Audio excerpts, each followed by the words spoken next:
પથારી ઠંડી થઈ હોય સુવાનો સમય થાય અને નૈનાબેન બોલાવા આવે, ચલો કથા કરવાનું એટલા માટે અઘરો કરું છું. પણ આ કથામાં આવવાનું ખાલી 10 જ દિવસ છે. પછી તો બપોરે આરામથી તમે લોકો સુઈ જશો.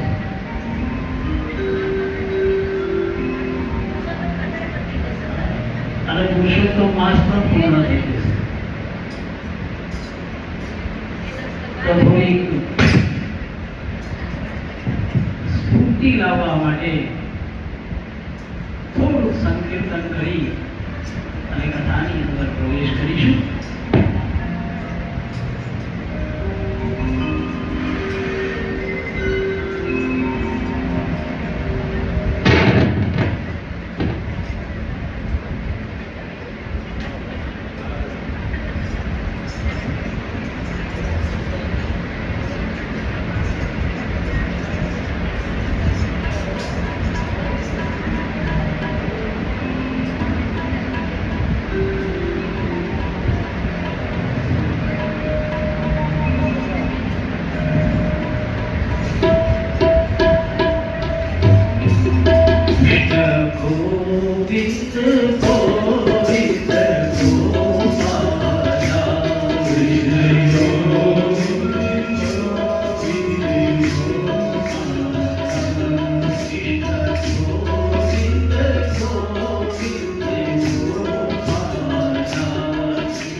આશુતોષ મહાદેવ નમઃ પાર્વતી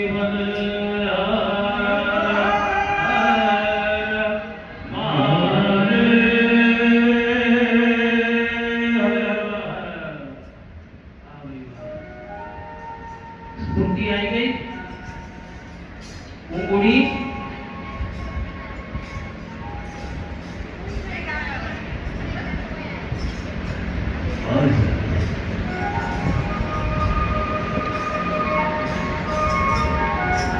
કાલે આપણે વાત કરી જળ ભરત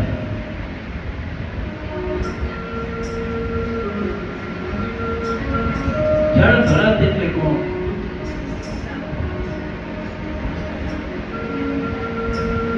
આપણા મનને ભગવાન સિવાય પરમાત્મા સિવાય કશું જ ના લાગે અને સતત એનું ચિંતન મનન પ્રાર્થના આરાધના કરીએ ને એમના સિવાય કઈ જ ના દેખાય એ બધા જ જળ ભરત છે. આ જળ ભરતને પ્રભુની પ્રાપ્તિ કરવી હતી. એને માયા ક્રોધ આ બધું દૂર કરવું. ભાગવતજી કહે છે કામ ક્રોધ અને લોભ એ માનવના ત્રણ મોટા શત્રુ છે અને એ પાપ કરાવે છે. કામ બોલ્યું છે,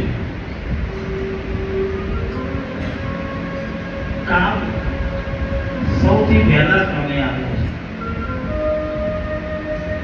ત્યારે ઈચ્છાઓ એ મૂળ છે આપણું અને ઈચ્છા પૂરી ના થાય એટલે ક્રોધ આવે અને ક્રોધથી પણ વધારે પર છે લોભ. કામ જીતવો કઠિન છે એટલે જ પરમાત્મા કહે છે તું કામની છે.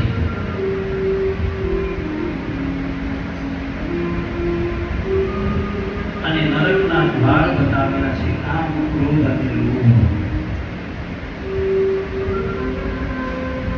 જે દરવાજામાંથી અંદર પ્રવેશ થાય છે એ સીધો નરકમાં જાય છે. એવું જે આખ્યાન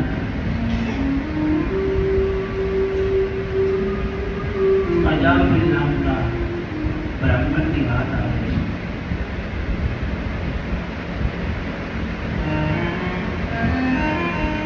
અજા એટલે માયા અને મીલ એટલે મળેલો. જે માયામાં મળેલો છે એ અજામિલ. સુખદેવજી પરીક્ષિત રાજાને કહે છે કે આ માયામાંથી બહાર નીકળીશ તો જ તને પ્રભુની પ્રાપ્તિ થશે. અજામિલ બ્રાહ્મણ હતો, જ્ઞાની હતો, પણ જેની જોડે બેઠો એટલે એની બુદ્ધિ બગડી. સંગ એવો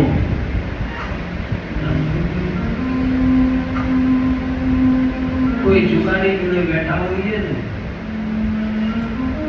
તો પણ શું લાગે આ જુગાર રમતો.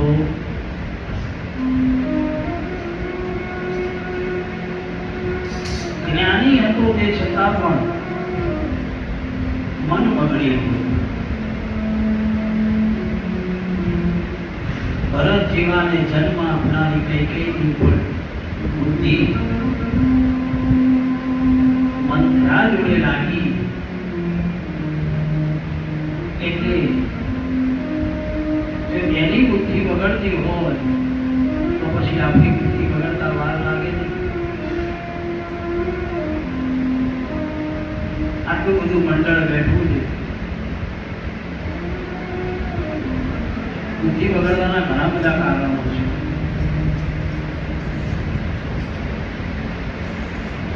ઝઘડો કરવો હોય ને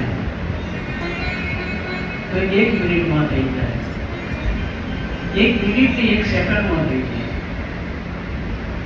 અને આપણા ઘરડાઓ એવું કહેતા હતા કે 4 સ્ત્રીઓને એક રૂમમાં પૂરી રાખો તો ઘર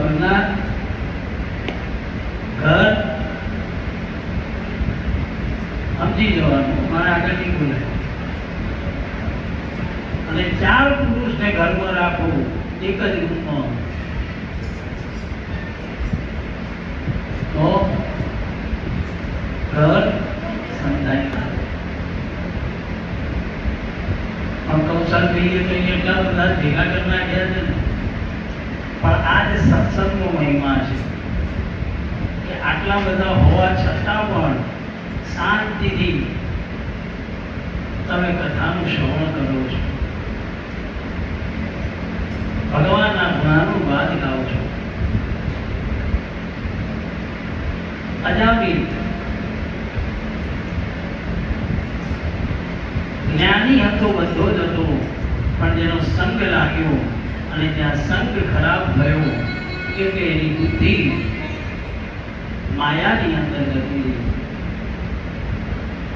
પરમાત્મા કોણ છે, સંત કોણ છે, એ બધું ધીરે ધીરે ધીરે ભૂલી ગયો છે. ભગવાનના તરફથી કોઈ સાધુ સંત ઘરની અંદર આવે તો એને ગમતું. પરમાત્મા કોણ છે આ બધું નાટક છે એવું કહેનારા છે. એક વખત અજામિલ કંઈ કામથી બહાર નીકળ્યા હતા, ઘરે પત્ની એકલી હતા અને સાધુ સંતોની ટોળી ત્યાંથી નીકળી 4 રસ્તે બેઠેલા માણસો હોય એવા હોય, ઠંડા મસ્કરી વાળા હોય. એ પેલા સાધુ સંતોએ પેલાને પૂછ્યું, પેલા મસ્કરી વાળા છોકરાઓને, અને આ ગામમાં કોઈ પવિત્ર બ્રાહ્મણનું ઘર કે પવિત્ર ભક્તનું ઘર છે કોઈ? ત્યારે પેલા ઠઠ્ઠા મસ્કરી વાળા છોકરાઓને હા, એક જ ઘર છે અમારા ગામની અંદર. તો કે કયું? અજામિલ ભગત નામનું એક અમારા ત્યાં ગામમાં રહે છે, બહુ પવિત્ર બ્રાહ્મણ છે. એમ તો આપણે ચાલો એમના ત્યાં જે રાતવાસો કરીએ, એમના ત્યાં જમીએ, પ્રસાદી લઈએ.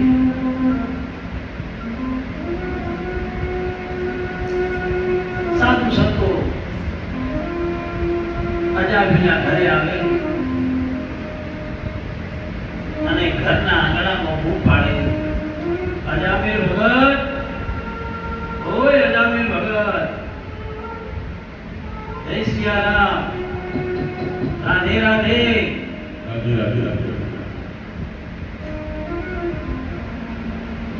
કોઈ અવાજ નથી આવતો.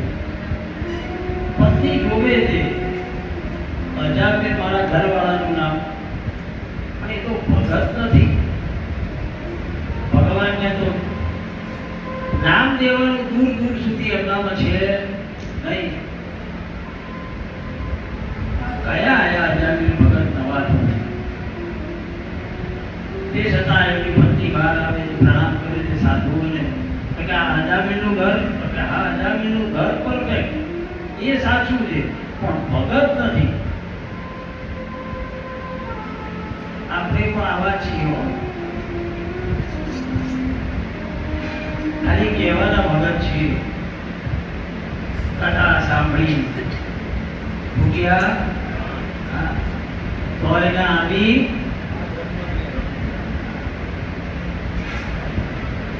આપણે શું કાલે જ મેં કીધું ને, આપણે ક્યાં જવાનું છે?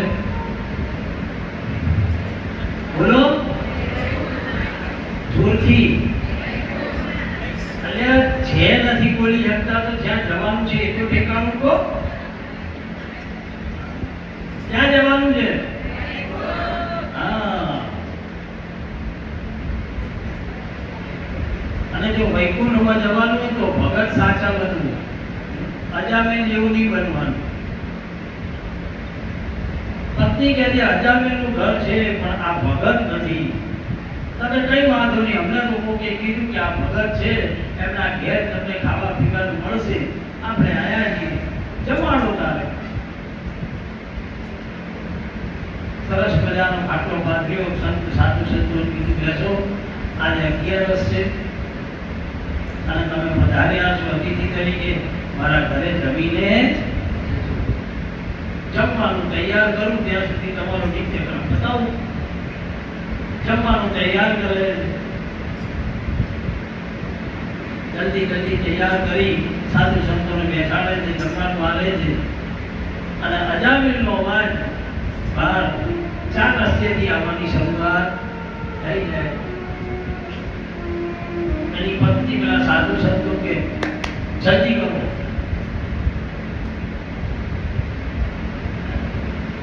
હવે કોઈ યજમાનના ઘેર જઈએ ને જમવા, આમ તો જતા નથી પણ જઈએ અને એમ કે મારા જલ્દી કરજો, પતાવો જલ્દી,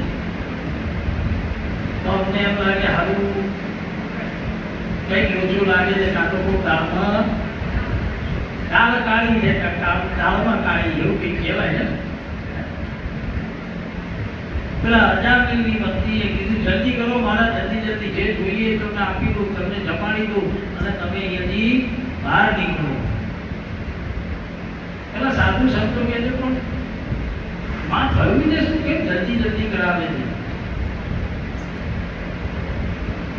ત્યારે અજામિલની પત્ની રોવા લાગી છે, આંખમાં આંસુ છે. સાધુ સંતોને કહે છે માં મને 2 જણાએ કીધી છે, એક તમે કીધી અને મારા ગર્ભમાં જે બાળક છે એ માં જશે. કારણ કે એના પપ્પાઓ છે ને એમને આ બધું ગમતું નથી. કઈ વાત નહીં, અમને જમવા દે શાંતિ, અમે પૂરી લઈશું. સાધુ સંતો કેવા સરળ છે, અપમાન પણ સહન કરી શકે. કોના માટે? જેના ઘરનું અન્ન ખાધેલું હોય એનું જો અપમાન સહન કરવાનું આવે ને તો પણ એ કરી દે છે. અજામિલને વાત કરે છે, માર ધુસકે ને ધુસકે ભૂલે છે. કેટલામાં અજામિલ ત્યાંથી પસાર થયો અને આ સાધુ સંતો શેરીમાંથી બહાર નીકળતા હતા. સાધુ સંતો પૂછે છે અજામિલને, કોણ જો ભેગું? તો કે હું અજામિલ. ઓહો, પેલા અજામિલ ભગત એ જ ને? અજામિલ કે કોણે કીધું હું ભગત છું? મારે તો ભગવાનના નામ સાથે કોઈ લેવા દેવા નથી, હું ભગત કેનો? હું તો પૂરો નાસ્તિક છું. તો કે હમણાં તમારા ઘરે અમે જમીન આવ્યા, બેને સરસ મજાનું ભોજન કરાવ્યું, પણ તમે આવવાના હતા એટલે અમે તમને બહાર મુલાકાત કરવા આવ્યા, એટલે તમારે અમને કંઈક દક્ષિણા આપવી પડશે. મેં કાલે જ વાત કરી, યજ્ઞનારાયણની પત્ની છે દક્ષિણા.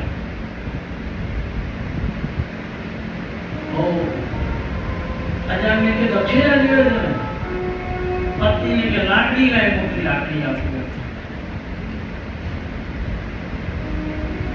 લાકડી લઈને ભાવતા જાય છે. સાધુ સંતો કે અમે તમારા ઘરનું અનાજ ખાધું છે, પણ વરદાન દક્ષિણા તો અમે લઈશું. તો કે હા, કઈ દક્ષિણા? સાધુ સંતો કે અજામિલ એક વાત સાંભળી લે, એક દક્ષિણા માંગુ છું, અમારે ના પૈસાની જરૂર છે, ના ધનની જરૂર છે, અમારે કશાની જરૂર નથી. પણ તારા પત્નીના ઉદરમાં બાળક છે અને જ્યારે બાળક આવે ત્યારે એનું નામ તું નારાયણ પાડ.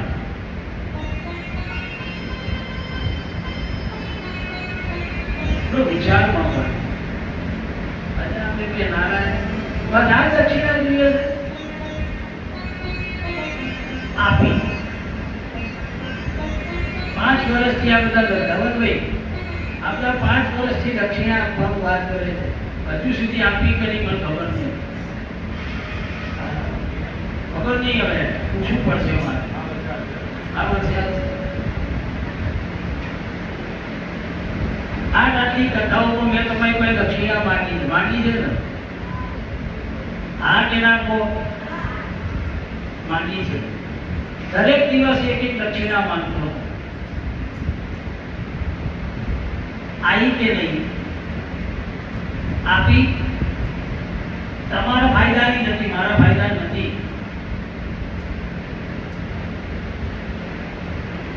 શિવ પુરાણમાં બધાને કીધું હતું કે આ કથાઓ પૂર્ણ થાય એટલે તમારે મને આ દક્ષિણા આપવાની. માટે જોઈતું નથી, તમારા ઘરમાં જ વાવવાનું છે, તમારા ઘરની અંદર જ બધું કરવાનું છે. કર્યું તું કે નતું કર્યું? હા કે ના? આગળ પૂછી કરું. બહુ સરસ.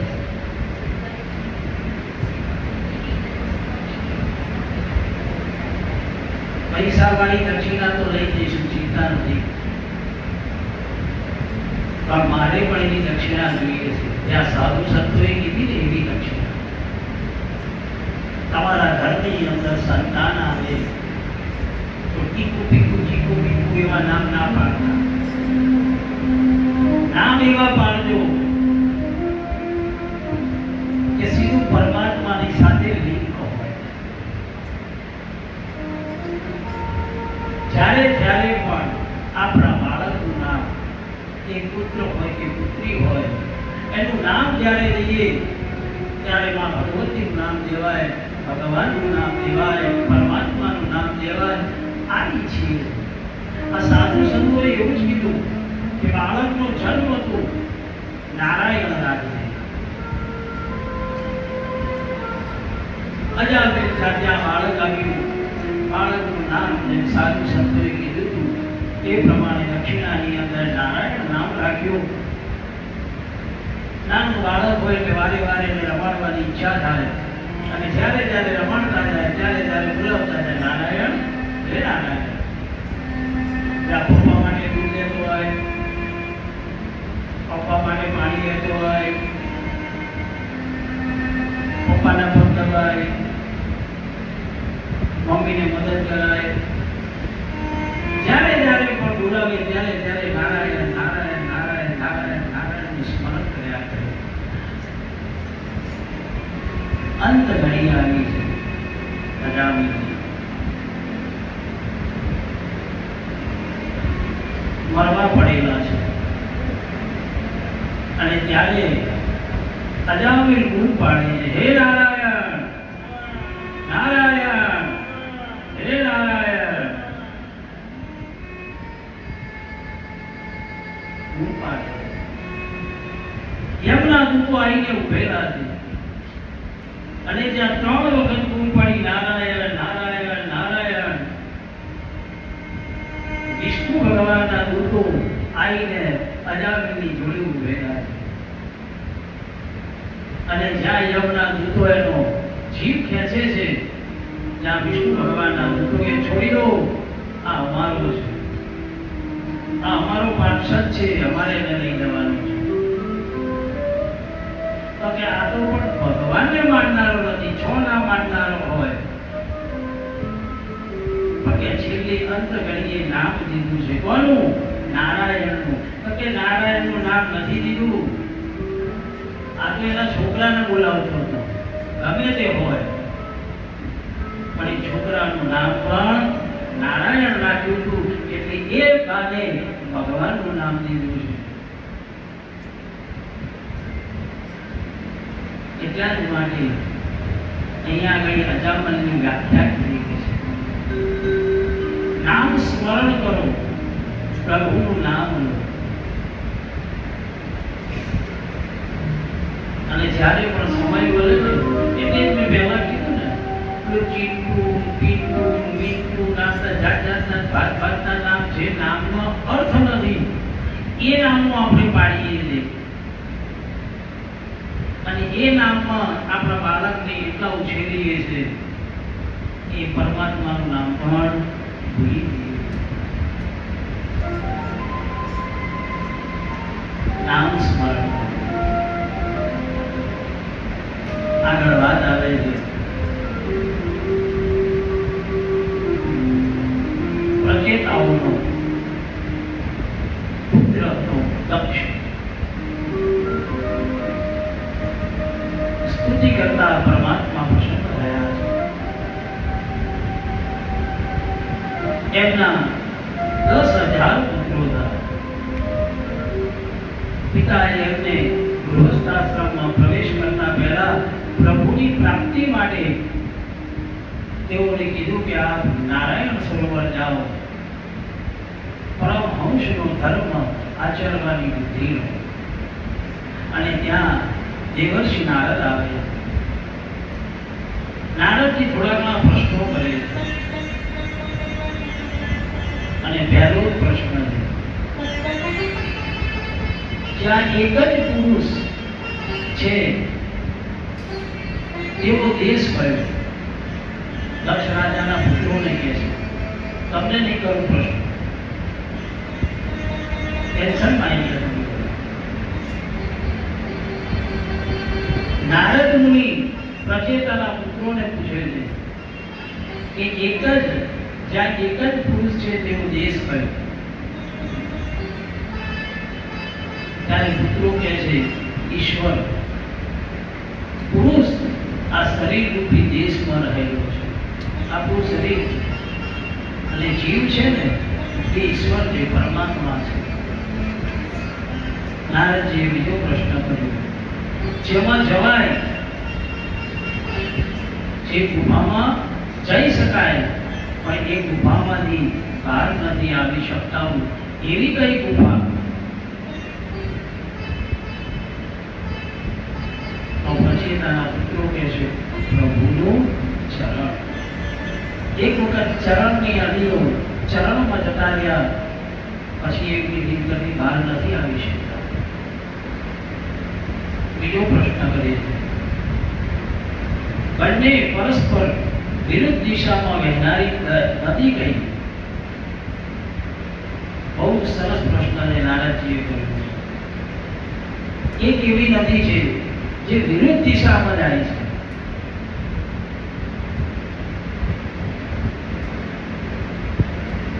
આ સંસાર.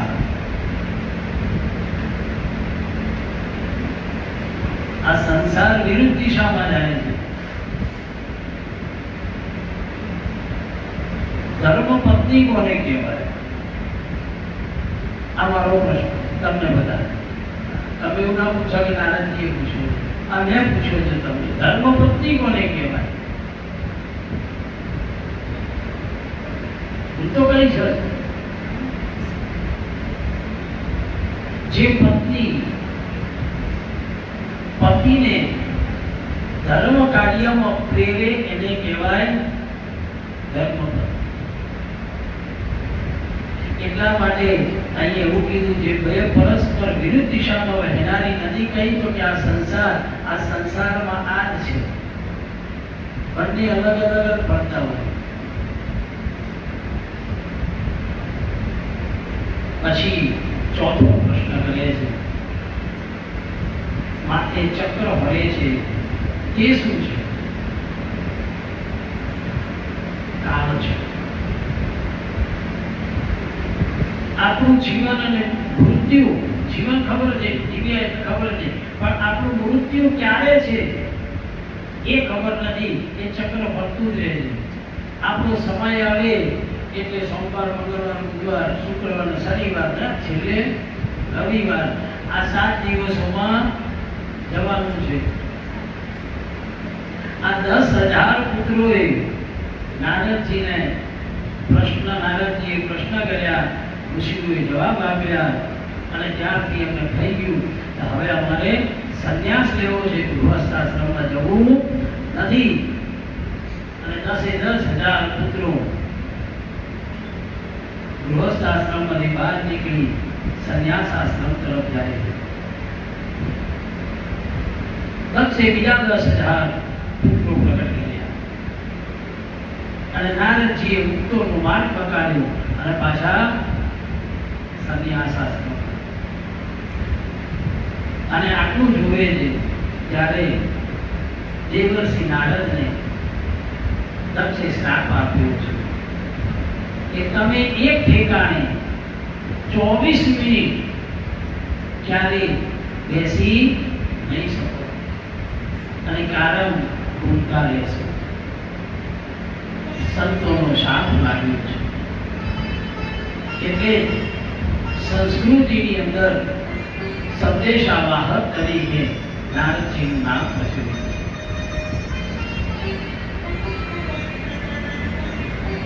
બ્રહ્માના કહેવાથી દક્ષે 60 કન્યાઓ પ્રગટ કરી. 27 કન્યાઓ ચંદ્રને સોંપી, 13 કશ્યપને આપી, 10 ધર્મને આપી, 1 શિવને આપી અને 60 કન્યાઓનું વંશથી આખું જગત ભરાયું. કશ્યપને જે 13 કન્યાઓ આપી એમાં દિતિ છે અને અદિતિ છે. દિતિ દૈત્યોની માતા છે અને અદિતિ એ દેવોની માતા છે. દેવતાઓ વડે સદગુણો અને દૈત્યો વડે દુર્ગુણો છે. સદગુણોનો જન્મ અદિતિ એટલે અભેદ બુદ્ધિમાં થાય છે અને ભેદ બુદ્ધિ અવિદ્યાને કારણે દુર્ગુણોનો જન્મ થાય છે અને તે બધા આસુરી તત્વો એટલે કે રાક્ષસો થયા. આ જ વાત દેવો અને દૈત્યોની અંદર સંઘર્ષ ચાલતું રહેતું હોય છે. અને જ્યાં સંઘર્ષ ચાલે છે, એક વખત દેવો ભગવાનનું યજન કરતા હતા, નામ સ્મરણ સંકીર્તન કરતા હતા. ત્યાં જ બૃહસ્પતિ એટલે કે દેવોના ગુરુ ત્યાંથી પસાર થાય છે. દેવો ભજન કીર્તન કરતા હોય છે અને એવું કીધેલું છે શાસ્ત્રમાં કે જ્યારે ગુરુ આવે કે કોઈ અતિથિ આવે, અતિથિ તો નહીં પણ ગુરુની ખાસ મહત્વ છે કે જ્યારે ગુરુ ત્યાંથી પસાર થયા હોય, ગુરુ ત્યાં આવ્યા હોય તો એ સંકીર્તન છોડીને પણ એમને વંદન કરવા, કારણ કે બેસવા માટે આસન આપવું. ઇન્દ્રાદી દેવો બધા જોતા પણ નથી એટલે બૃહસ્પતિ દેવગુરુ નારાજ થઈ જાય એમને અને અહંકાર આવે અને ત્યાં બૃહસ્પતિ જતા રહે છે. ઇન્દ્રને ભૂલ સમજાય છે કે અમે દેવોનું યજન કરી રહ્યા હતા, તમે આવ્યા હતા પણ અમને ખબર ના પડી, માફી માંગી. પણ એ જ વખતે ગુરુ બૃહસ્પતિ અંતર ધ્યાન થઈ ગયા, દેવતાઓ ગુરુ વિહોણા થઈ ગયા અને જ્યાં શુક્રાચાર્યને ખબર પડે છે કે દેવતાઓ પાસે કોઈ ગુરુ નથી એટલે દૈત્યોને પ્રબળ બનાયા, યુદ્ધ કરવા માટે તૈયાર થઈ ગયા.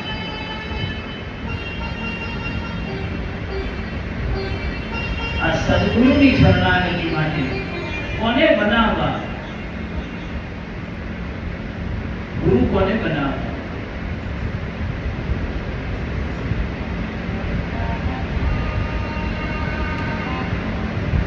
ગુરુ કેવો હોવો જોઈએ? ભગવતી આ પ્રસંગની ગુરુની વાત કરે.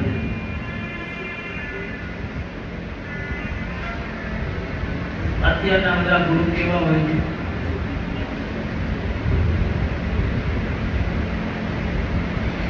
બધા બનશે અને બધા જ ગુરુ એવા હશે.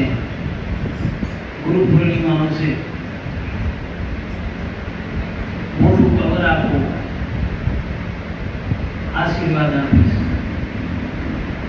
અને ગુરુ પૂર્ણિમા પૂરી થાય એટલે ગુરુ ના દેખાય, ના ઘર દેખાય, ના ઓફિસ દેખાય, કશું દેખાય.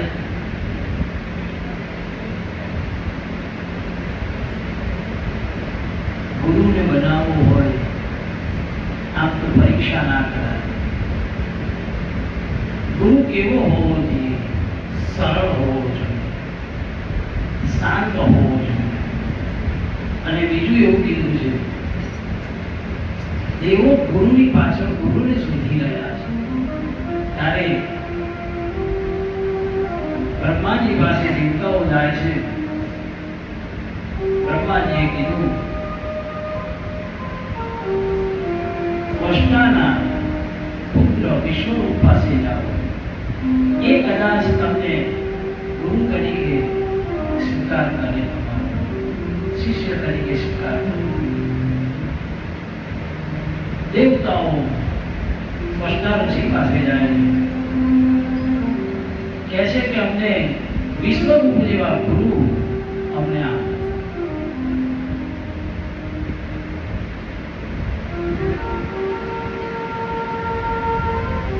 વિશ્વરૂપ એટલે કોણ?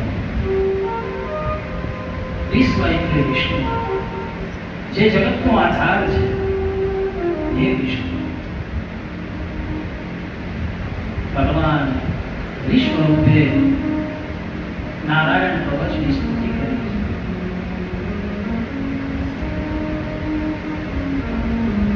બહુ લાંબુ છે એટલે એની ઉપર નથી જતા.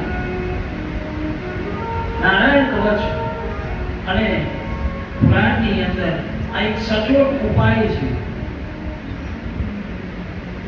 જો કોઈ ભય લાગતો હોય,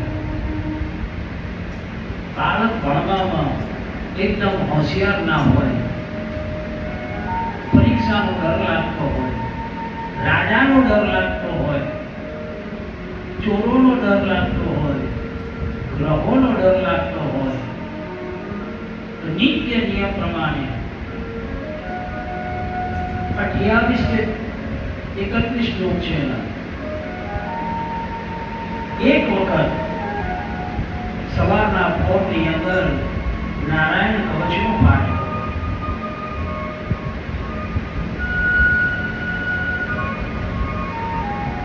વિશ્વરૂપને દેવતાઓના ગુરુ બનાવ્યા. નારાયણ કવચની એમની રક્ષા કરી. દેવતાઓ સજ્જ થઈ ગયા.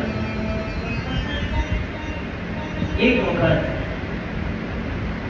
વિશ્વરૂપ યજ્ઞ કરી ગયા હતા અને યજ્ઞ કરતા કરતા કોકે કીધું હશે, દેવતાઓને યજ્ઞનો ભાગ મળવા લાગ્યો. તો દૈત્યો પણ આવે છે, બાપજી અમને આપે તો મને કેમ નહીં? મેં કીધું વિશ્વ એટલે કે વિષ્ણુ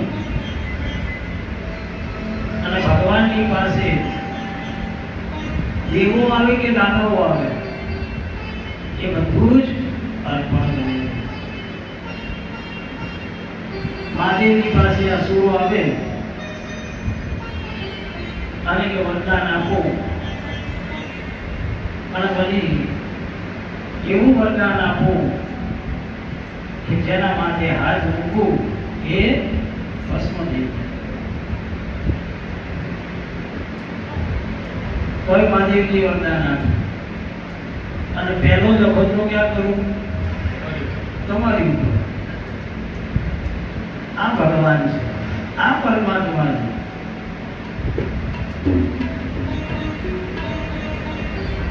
પરમાત્મા આવ્યા છે તો વિશ્વ પણ એવું કહે છે, દૈત્યો કહે છે કે અમને પણ આ યજ્ઞનો ભાગ આપો. વિશ્વરૂપ ગુરુ હતા એટલે કે સારું આજથી તમે પણ થોડો ભાગ આપી દો. આ જ વાત રાજા ઇન્દ્રને મોકલ્યો છે, અમારો ભાગ અડધો કરી 10મો ભાગ તમે દૈત્યોને આપ્યો છે, એ જ શરતે માથું કાપી નાખ્યું. અને ઇન્દ્રને બ્રહ્મ હત્યાનું પાપ લાગે, કારણ કે ગુરુનું મસ્તક કપાયું છે. વિશ્વરૂપના 3 માથા કપાતા 3 બંદી થઈ ગયા. વિશ્વરૂપને મારતા ઇન્દ્રને બ્રહ્મ હત્યા લાગી. એ બ્રહ્મ હત્યાને પૂર્ણ કરવા માટે 4 જગ્યા ઉપર વહેંચી. પહેલું, જ્યારે સ્ત્રી રજસ્વલા થાય છે, પહેલું પાપ આપ્યું છે. અત્યારની કળિયુગની કઠિનાઈ,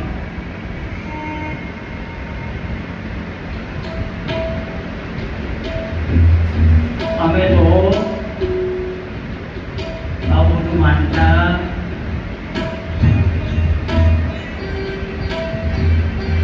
બતાવ્યું છે. મેં નહીં કીધું, ભાગવતજીની અંદર કીધેલું છે. બ્રહ્મ હત્યાનું પાપ લાગેલું છે. એટલા માટે સ્ત્રી રજસ્વલા થાય છે. 3 દિવસ પછી 5મા દિવસે સ્નાન ઇત્યાદિ કરી ધર્મ કાર્યની અંદર, પૂજા પાઠની અંદર કે રસોઈની અંદર જઈ શકે નહીં. ત્યાં સુધી એને હક નથી મળતો. પણ આ કળિયુગની અંદર છે ને, બધું ધીરે ધીરે લુપ્ત થઈ ગયું. અમે તો માનતા નથી. પહેલો જ પ્રશ્ન શું થાય છે? વૈજ્ઞાનિક દ્રષ્ટિ બતાવવું છે. ધાર્મિક વાત તો કીધી, વૈજ્ઞાનિક દ્રષ્ટિ કે જ્યારે સ્ત્રી રજસ્વલા થાય છે અને જો અનાજને અડવામાં આવે છે, એ અનાજનું એક તો ભગવાનને ધરાવવામાં આવે તો એ પણ આકર્ષિત થઈ જાય છે. અને એ અનાજમાં ક્યારે પણ, ગમે ત્યારે પણ એ કીડા થઈ જાય છે. એની રસોઈ આપણા જમવાથી આપણી બુદ્ધિને પણ નાશ કરી નાખે. એટલે પહેલું જ ઇન્દ્રએ સ્ત્રીને રજસ્વલા થાય છે એમાં આપી છે. બીજો ભાગ વૃક્ષોને આપ્યો છે. ત્રીજો ભાગ પૃથ્વીને આપ્યો અને ચોથો ભાગ જળને આપ્યો છે. જે બીજા નંબરનું પાપ વૃક્ષોને આપ્યું એ ગુંદર તરીકે બહાર નીકળે છે. પૃથ્વીને આપ્યું એટલે કે ખાડો છે, પહેલા સમતળ હતું તો એ ખાડા રૂપી પૃથ્વી થઈ ગઈ. અને જળની અંદર શેવાળો એટલે કે લીલ બાંધે છે, એને પણ પાપ આપ્યું છે. 4 વરદાન આપ્યા. ત્વષ્ટા ઋષિને લાગ્યું મારા દીકરાને લઈ ગયા હતા, ગુરુ તરીકે લઈ ગયા હતા, એમને મારી નાખવામાં આવ્યા છે. એના માટે હું જપ કરીશ, યજ્ઞ કરીશ. અને યજ્ઞની અંદર સંકલ્પ કરે છે. ઇન્દ્ર શત્રુ વિવર્ધસ્વ માચિરં જહૈવિદ્વિષમ. ઇન્દ્ર શત્રુ વિવર્ધસ્વ, એવું કહેવાનું છે કે ઇન્દ્રને માનનારો ઉત્પન્ન થાય, પણ ભૂલથી શ્લોકનો અર્થનો અનર્થ થઈ જાય, ઈ લંબાઈ જાય તો પણ એ ઇન્દ્રને શત્રુ નહીં, ઇન્દ્રને હરનારો થાય એવું ભૂલી જાય. એટલે જ્યારે બ્રાહ્મણ સંકલ્પ કરાવે ને, ત્યારે એ સંકલ્પની અંદર જ્યારે પણ તમે બોલો છો ત્યારે પણ એક સંધિ, માત્રા, દીર્ઘઈ, રસ્વઈ આ બધાનું ધ્યાન આપે છે. એટલે બ્રાહ્મણ 2 વખત બોલાવે છે, તમે બોલો.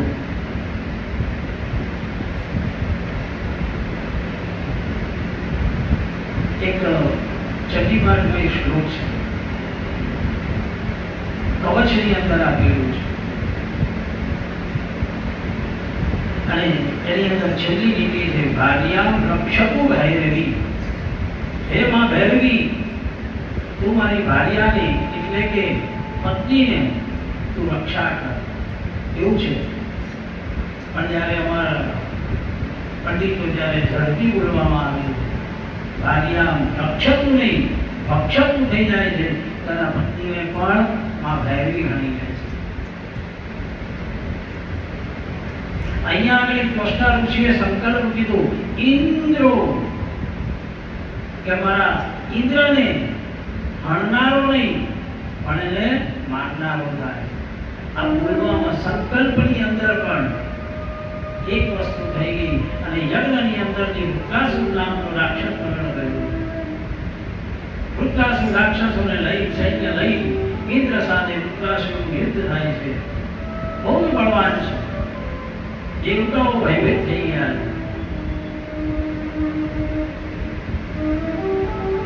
અને જ્યારે ભયભીત થયા ત્યારે કોની પાસે ગયા? ભગવાનના શરણે ગયા. सुख में सुमिरन सब करे, दुख में करे न कोई. जो सुख में सुमिरन करे तो दुख का है को. એટલે જ્યારે કુંતીએ ભગવાનને કીધું ત્યારે ભગવાનને કીધું મને એવું દુઃખ આપજો કે હું હંમેશા તમારું સ્મરણ કરતી રહું. ઇન્દ્ર થકી બધા દેવતાઓને એમ કહ્યું કે હવે આપણે જ છીએ, સર્વસ્વ, તાકાત નથી કોઈની આપણી પાસે. અભિમાન આવી ગયું. દેવતાઓ બ્રહ્માજી પાસે ગયા. આ વૃત્રાસુરને મારવા માટેનું કોઈ સાધન આપો.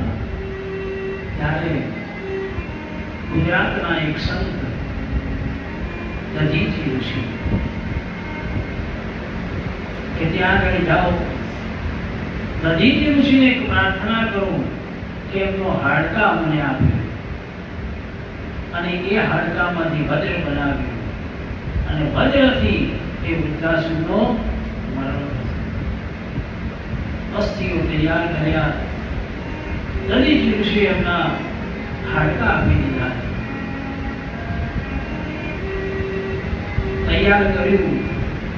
ઐરાવત હાથીની ઉપર બેસી ઇન્દ્ર વૃત્રાસુરને મારવા આવે અને ત્યાં વૃત્રાસુરનો મરણ થાય છે,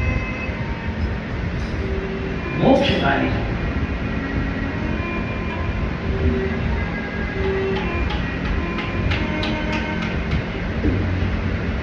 વૃત્રાસુર કોણ હતો? એના ગયા જન્મની અંદર એક ચિત્રગુપ્ત નામનું રાજા હતું. ચિત્રગુપ્ત કેતુ રાજા વર્ષો સુધી પુત્રની ઈચ્છાએ અંગિરા ઋષિના ત્યાં જાય છે. અંગિરા ઋષિને પ્રાર્થના કરે છે કે મારે સંતાન નથી, સંતાન માટે યજ્ઞ કરાવો. યજ્ઞ કરાવ્યું. 1000 રાણીઓ હતી, એની અંદરની એક જ રાણીને એ ફળ આપ્યું. ફળ ખાધું છે અને જ્યાં ફળ ખાધું એક પુત્રની પ્રાપ્તિ થઈ. રાજા રોજ સવારના પોરમાં ઉઠે, બાળક સાથે રમે, રાજ દરબારમાં જાય. જ્યારે ભાઈની ફી લઈને જતા હોય ને, નાનો ગુડીઓ ભાઈ આવ્યો હોય ઘરમાં તો બધા કે બોલ બેટા ટાટા કર પપ્પાને. કે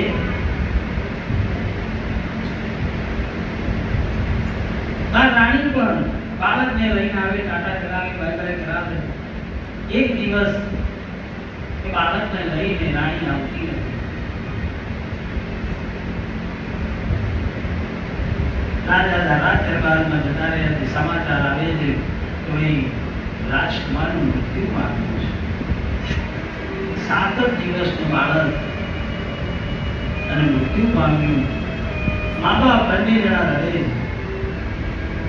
ભગવાનને અંગિરા ઋષિને બોલાવે. જો બાળક ભગવાનને આપવું જ હતું તો 7 દિવસ માટે શું કામ આપ્યું? ત્યારે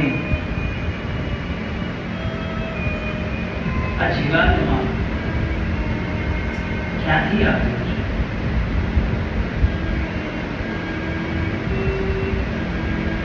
એ જ આ રુદ્રાક્ષ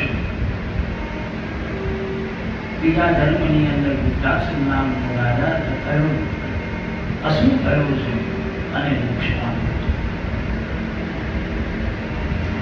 આ બાજુ દીદી દુખી હતી.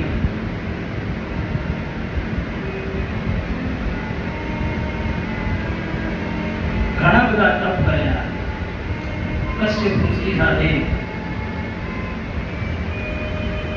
સંવત નામનું વ્રત જે 12 મહિનાનું આવે છે, દીદીએ વ્રત કર્યું છે અને એનાથી ઈચ્છિત પુત્ર કે જે ઇન્દ્રથી પણ વધારે બળવાન હોય એવા પુત્રની પ્રાર્થના કરી છે. દીદીએ 49 પુત્રોની માતા બન્યા છે અને 49 પુત્રો દૈત્યો નહીં પણ દૈત્ય ઇન્દ્રના ભાઈ. કારણ દીદી માતાએ 1 વર્ષ સુધી વ્રત કર્યું, પૂજન કર્યું અને દીદીના ઉદરથી જે પ્રગટ થતા હતા એ દૈત્યો જ કહેવાયા. 49 દીદી પુત્રો અને 50મો અદિતિ પુત્ર ઇન્દ્ર મરુદ્ગણ તરીકે કહેવાયા.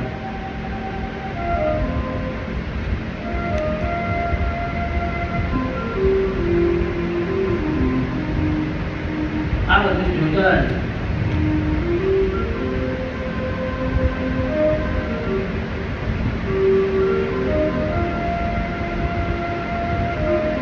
હવે વાત આવે છે જે પહેલા દિવસે વરાહ અવતારે થઈ હિરણ્યકશિપુને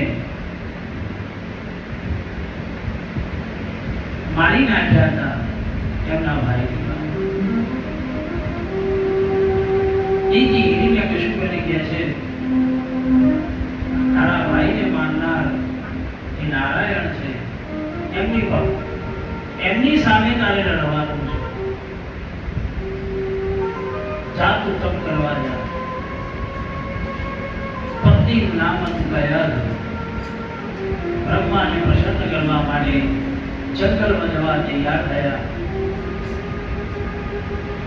ગયા કે હિરણ્યકશિપુને પૂછ્યું ક્યાં ચાલ્યા? બ્રહ્મા પાસે પ્રસન્ન કરી વરદાન માંગવા જવું છે, વિષ્ણુ સાથે વેર વાળવું છે, કારણ કે મારા ભાઈને મારનાર છે. ક્યારે આવશો? કેટલું ટાઈમ લાગશે? એની એક ઈચ્છા હોય છે ને. આ કયા હું પૂછ્યું ક્યારે આવશો, કેટલા વાગે આવશો, શું ટાઈમે આવશો? હિરણ્યકશિપુ કહે છે 10,000 વર્ષ થશે મને આવતા. બ્રહ્માજીને પ્રસન્ન કરી વરદાન માંગી હું આવીશ.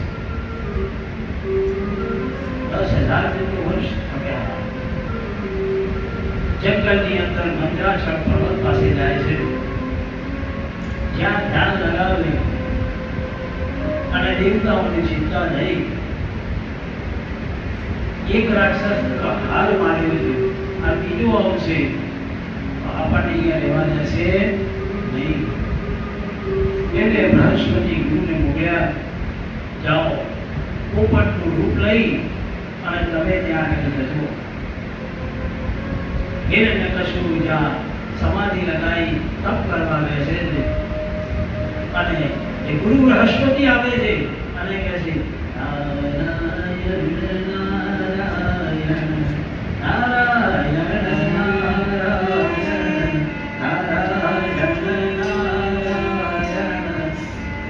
આટલું બોલે અને હિરણ્યકશિપુની આંખ ખુલી જાય. ફરીથી પાછી આંખ લગાવે. પેલો પોપટ બોલે નારાયણ નારાયણ નારાયણ નારાયણ નારાયણ નારાયણ નારાયણ. પાછું આંખ ખુલી જાય. કહીશું કે આખું મુહૂર્ત જોઈને આવ્યા નથી, આપણે પાછા જવા. ઘેર આવે છે કયા રૂમે કહે છે બસ જમવાનું આપ જમી લઈએ. અને કયાથી પૂછે છે તો તમે ગયા હતા ક્યાં? તો કે બ્રહ્માજી તો વરદાન મેળવવા માટે તો ત્યાં ગયા હતા. હા, પણ કે કેમ પાછા આવ્યા? તો કે એક પોપટ છે ને, નારાયણ નારાયણ નારાયણ કહેતો એમ. કયા સુધી પણ પોપટ બોલે તો કે હિરણ્યકશ્યપ કે આ બોલે શું બોલતો હતો? તો કે નારાયણ નારાયણ. પણ કે મારા મગજ બોલતું નથી, ખરેખર બોલતો શું બોલતો? નારાયણ નારાયણ નારાયણ. જમવાનું પૂરું થયું, હિરણ્યકશ્યપ સુવા માટે તૈયાર થાય છે. કયા તું પગ દબાવતી હોય છે અને જ્યાં પગ દબાવતી દબાવતી પાછી પૂછે છે ખરેખર પોપટ બોલતો શું બોલતો? નારાયણ નારાયણ નારાયણ. મને પણ વિશ્વાસ નથી આવતો, પોપટ બોલે ખરો? હિરણ્યકશ્યપ બોલે ભાઈ ઉભવા દેતું.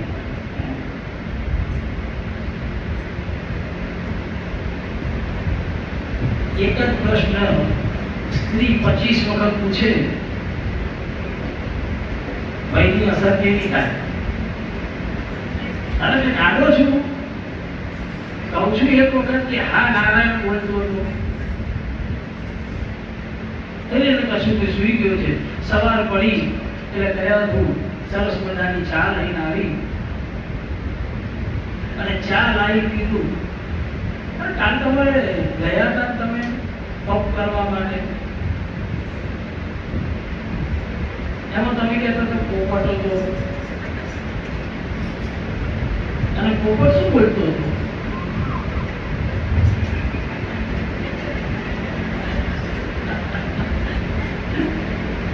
પોપટ શું બોલતો હતો? એટલે પેલો હિરણ્યકશ્યપ કે ભાઈ નારાયણ નારાયણ બોલતો હતો. આમ કરતા કરતા કયા રૂએ 108 વખત ભગવાનનું નામ સ્મરણ કરાવી દીધું. આ કહેવાય ધર્મપત્ની.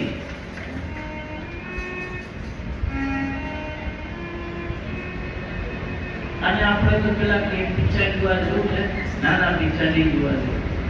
તમે કહો કે નાના આપણું પેલા કથા ચાલે છે, આ શનિવાર છે, રજા છે, થોડી વાર આવજો ને. અહીં આવું નથી, પણ આપણે પરાણે લઈને આવીએ ને એને કહેવાય બોલો. હા,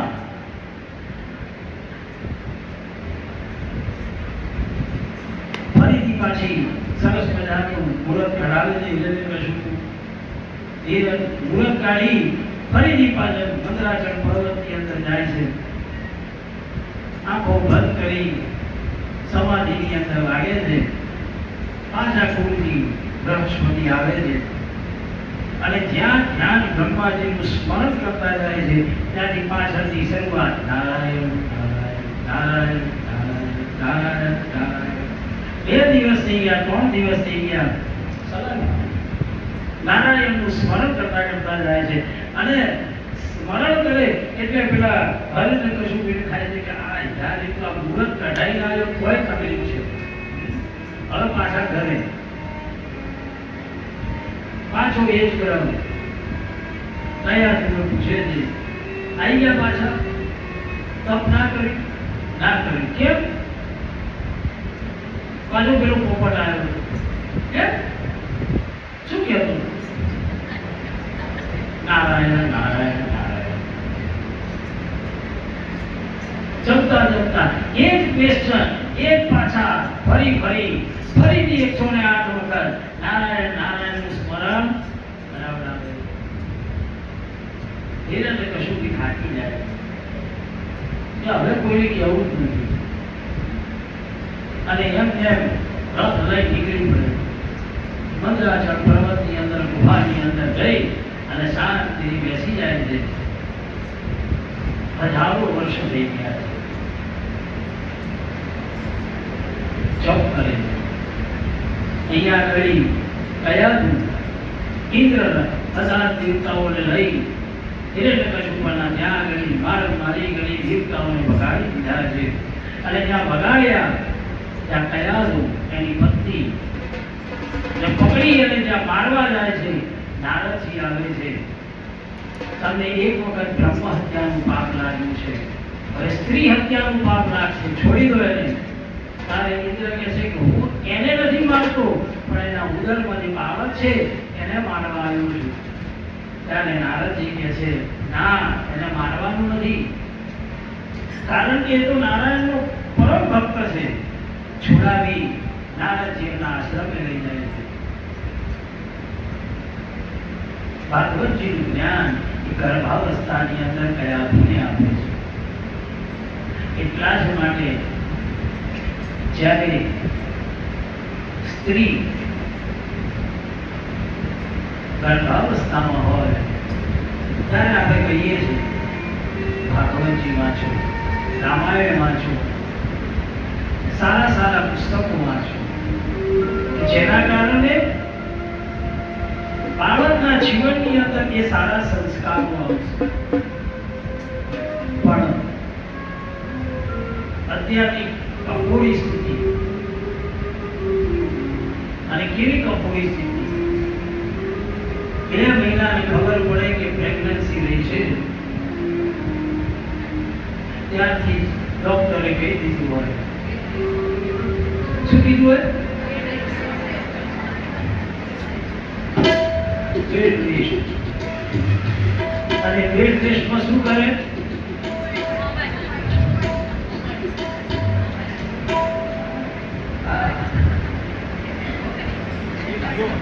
રીલ્સ ચાલુ હોય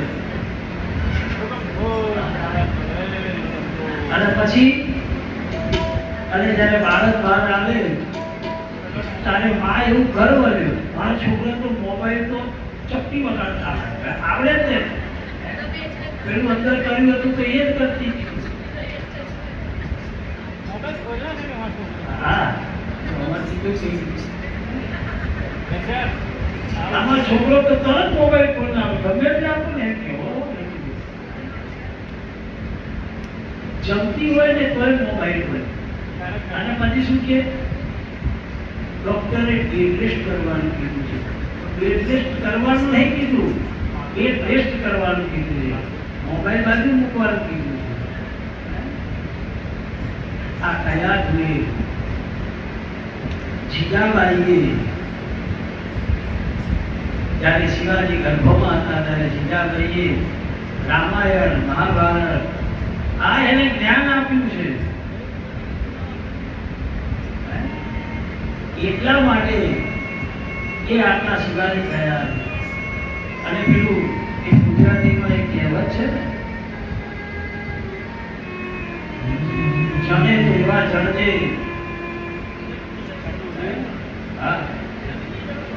હા, જન્મી જણતો ભગત જણ, કાવ આકાશ અસુર એટલે વાજણી. બહુ સરસ. ના ગુમાવીશ મૂળ. આ કયા ધુએ અંદર બાળકને નારદજીએ જ્ઞાન આપ્યું છે, ભાગવતજીનું જ્ઞાન મળ્યું છે.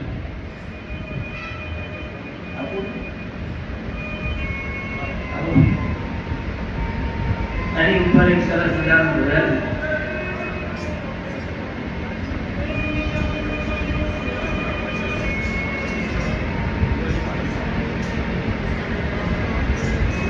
શિવાજી જ્યારે જીજાબાઈ શિવાજી ગર્ભમાં હતા જ્ઞાન આપ્યું છે. એ જ રીતે કયા ધૂને પ્રહલાદજીને જ્ઞાન આપ્યું.